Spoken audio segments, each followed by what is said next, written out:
தமிழ்நாடு அரசு ஊழியர்கள் மற்றும் ஆசிரியர்களுக்கான ஓய்வூதியம் தொடர்பாக இன்று முதலமைச்சர் முக்கிய அறிவிப்பை வெளியிட உள்ள நிலையில் பழைய ஓய்வூதிய திட்டம், புதிய ஓய்வூதிய திட்டம் மற்றும் விரைவில் அமல்படுத்தப்பட உள்ள ஒருங்கிணைந்த ஓய்வூதிய திட்டம் ஆகியவை தொடர்பாக இந்த செய்தி தொகுப்பில் விரிவாக பார்க்கலாம். 2003ஆம் ஆண்டுக்கு முன்பு வரை அமலில் இருந்த பழைய ஓய்வூதிய திட்டத்தின் கீழ் 2003க்கு முன்பு சேர்ந்த ஊழியர்கள் பயன்பெற்று வந்தனர்.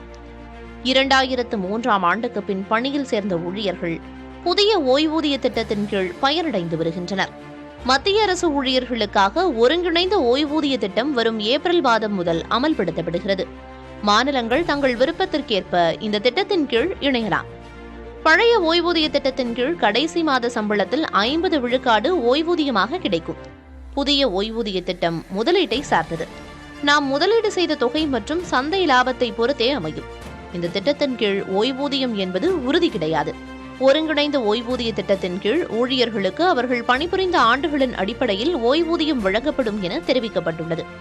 பழைய ஓய்வூதிய திட்டத்தில் ஊழியர்கள் தங்கள் சம்பளத்திலிருந்து எவ்வித தொகையையும் செலுத்த தேவையில்லை. முழு செலவையும் அரசே ஏற்கும். புதிய ஓய்வூதிய திட்டத்தின் கீழ் பயனாளிகளின் சம்பளத்தில் 10 விழுக்காடு பிடித்தம் செய்யப்படுகிறது. 14 விழுக்காடு பங்களிப்பை அரசு வழங்கும். ஒருங்கிணைந்த ஓய்வூதிய திட்டத்தின் கீழ் ஊழியர்கள் அடிப்படை சம்பளத்திலிருந்து 10 விழுக்காட்டையும் அகவிலைப்படியையும் செலுத்த வேண்டும். அரசும் 10 விழுக்காடு பங்களிப்பை கொடுத்து 10 விழுக்காடு கூடுதல் பங்களிப்பையும் அளிக்கும். பழைய ஓய்வூதியத்தின் கீழ் வாழ்நாள் முழுவதும் பயனாளிகளுக்கு ஓய்வூதியம் கிடைக்கும். குடும்ப ஓய்வூதியம் முழுமையாக கிடைக்கும். அதனுடன் அகவிலைப்படி உயர்வும் உள்ளது. புதிய ஓய்வூதிய திட்டத்தின் கீழ் ஓய்வு பெறும்போது 60 விழுக்காடு தொகையை மொத்தமாக பெற்றுக் கொள்ளலாம். மீதமுள்ள 40 விழுக்காடு மட்டுமே ஓய்வூதியமாக வரும். குடும்ப ஓய்வூதியம் குறைந்த அளவு மட்டுமே கிடைக்கும். அகவிலைப்படி உயர்வு கிடையாது. ஒருங்கிணைந்த ஓய்வூதிய திட்டத்தின் கீழ் உறுதியான குறைந்தபட்ச ஓய்வூதியம் கிடைக்கும். குடும்ப ஓய்வூதியமாக 60 விழுக்காடு கிடைக்கும். அகவிலைப்படியும் உண்டு. பழைய ஓய்வூதிய திட்டத்தில் பங்குச்சந்தை ஆபத்து இல்லாத நிலையில் புதிய ஓய்வூதிய திட்டத்தில் அந்த ஆபத்து உள்ளது. ஒருங்கிணைந்த ஓய்வூதிய திட்டத்தில் பங்குச்சந்தை ஆபத்து குறைந்த அளவுக்கு உள்ளது. சென்னையில் தீவிரமான போராட்டத்தில் இறங்கியிருக்கிறார்கள் இடைநிலை ஆசிரியர்கள். இது கிட்டத்தட்ட 15 ஆண்டுகால போராட்டம். அதன் வரலாற்றை பார்ப்போம்.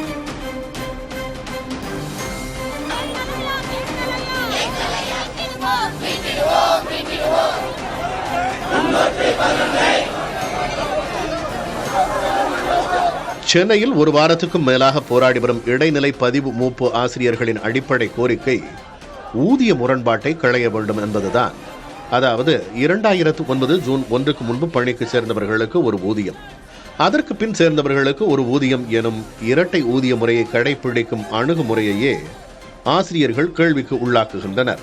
2009 அன்றைய திமுக அரசின் ஆட்சி காலகட்டத்தில் தான் நிதி பற்றாக்குறை காரணமாக இந்த முறை கொண்டு வரப்பட்டது என்றாலும் 2011 ஆட்சி மாறிய போதும் இதே முறையே தொடர்ந்தது.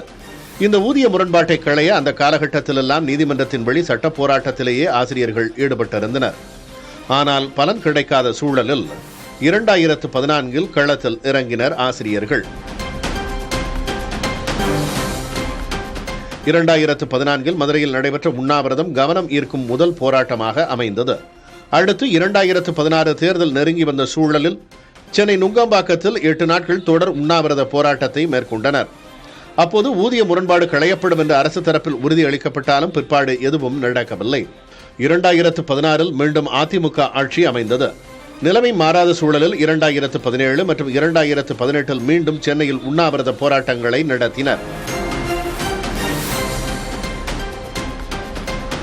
தொடர்ந்து இடைநிலை ஆசிரியர்களின் ஊதிய முரண்பாட்டை போக்குவதற்காக 2018 ஒரு நபர் குழு அமைக்கப்பட்டது. ஆனால் அந்த குழுவாலும் எந்த பயனும் ஏற்படவில்லை என்று ஆசிரியர்கள் கூறுகின்றனர். ஆகவே 2018, 2019, 2021 மீண்டும் உண்ணாவிரத போராட்டங்களை மேற்கொண்டனர் ஆசிரியர்கள்.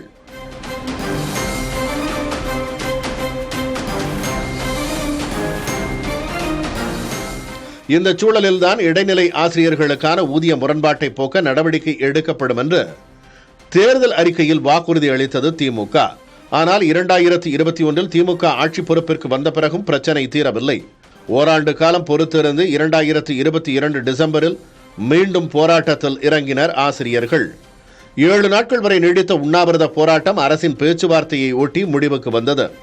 ஊதிய முரண்பாடு தொடர்பாக ஆய்வு செய்ய நிதித்துறை செயலர், பள்ளிக்கல்வித்துறை செயலர், தொடக்க கல்வி இயக்குனர் அடங்கிய 3 நபர் குழு அமைக்கப்பட்டதோடு 3 மாதத்தில் குழுவின் அறிக்கை தாக்கல் செய்யப்படும் என்று தமிழ்நாடு முதல்வர் மு.க. ஸ்டாலின் அறிவித்தார். ஆனால் சொன்னபடி 3 மாதத்தில் அறிக்கை தாக்கல் செய்யப்படவில்லை. 2023 ஆசிரியர்கள் மீண்டும் போராட்ட களத்திற்கு வந்தனர். 9 நாட்கள் இம்முறை தொடர் உண்ணாவிரத போராட்டத்தை மேற்கொண்டனர். அடுத்து 2024 அவர்கள் மேற்கொண்ட உண்ணாவிரதமும் ஆர்ப்பாட்டமும் 19 நாட்கள் வரை நீடித்தது. அடுத்து 2025 ஜூலையிலும் மாவட்ட தலைநகரங்களில் போராட்டத்தில் இறங்கினர். இவ்வளவு நீண்ட போராட்டத்தின் பின்னணியிலும் தங்களுடைய கோரிக்கையும் கொடுக்கப்பட்ட வாக்குறுதியும் நிறைவேற்றப்படாததால் இம்முறை படுதீவிர போராட்டத்தில் இறங்கி இருக்கின்றனர் ஆசிரியர்கள்.